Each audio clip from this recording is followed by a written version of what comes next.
I can't believe, right, that this, when and you get this, when they tell you certain time frames of stuff and you think that can't be that. Really? No. Oh, you listen to a record on the radio and they say, there's a golden oldie from X, and you think, well, it seems like yesterday to me. But suddenly it's now in the golden oldie bracket. You know what I mean? I don't know about you. I find these sort of things fascinating. I remember watching a brilliant TV children's program called Blue Peter, still going just by a thread, now online. And they used to very regularly sort of plant time capsules. And I've often thought it's wonderful, isn't it, to look and think, what did people have then? Now, a time capsule from 1991, I just think is fascinating again, simply because, of course, the late and beautiful Princess Diana was part of that for her many charitable endeavours with Great Ormond Street, the Children's Hospital. Lovely place, been there myself, and the kids are just delightful, right? They're going through some terrible things, but they can make you laugh while you're a bit worried. Do you know what I mean? It's just really nice when you go in there and you think, goodness, But of course, you're there to cheer them up and, in my case, probably make them more depressed and pulling your leg. But you know what I mean? It is hard to go into some of those things, as I'm sure many of you have had that experience yourself going around. But at this particular time, Princess Diana, well, did she leave behind something of a hidden clue? As ever, let me explain. Good to see you, chums. You all right? Nostalgia, as I often say here on the show, is a funny thing, isn't it? We look back at things and think it was great.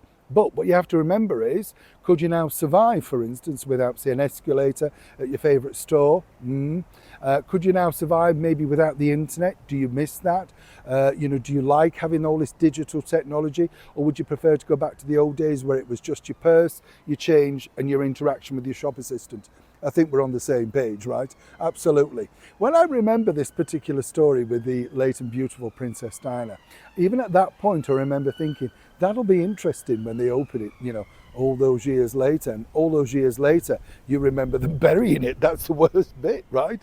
So they decided to bury this time capsule at Great Ormond Street as part of an experiment and charitable endeavour with Diana. And what was interesting was, the things that they found, really interesting pieces, because you forget about things, don't you? I thought the digital camera was interesting because that wasn't too much smaller than that you would have anticipated. However, this particular piece, I can give you a bit of inside info on because, well, this is interesting. You see, as you know, basically Diana was a big fan of the Australian megastar Kylie Minogue.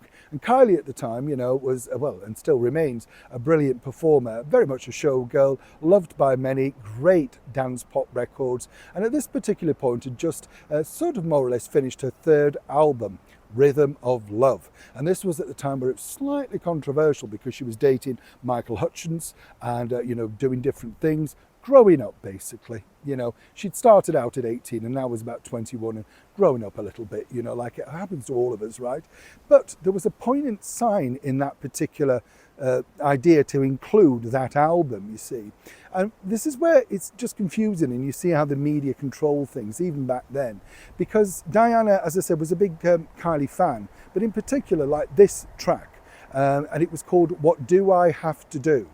And it was a big hit for Kylie. It was a club anthem. The video was very provocative, starred her sister Dannii Minogue, but the lyrics are all about what do I have to do to make you love me? And basically, Diana had said to a very good source that she wanted to include this as a sort of like metaphor, maybe, because at the time, as you know, she was going through a terrible situation, in her eyes at least, with her marriage. People forget that Diana had also gone through numerous affairs at this point, but, playing the victim, you get the picture. And I'm a Diana fan, so I can say that, but, you forget that obviously at that point, we didn't know the full bigger picture.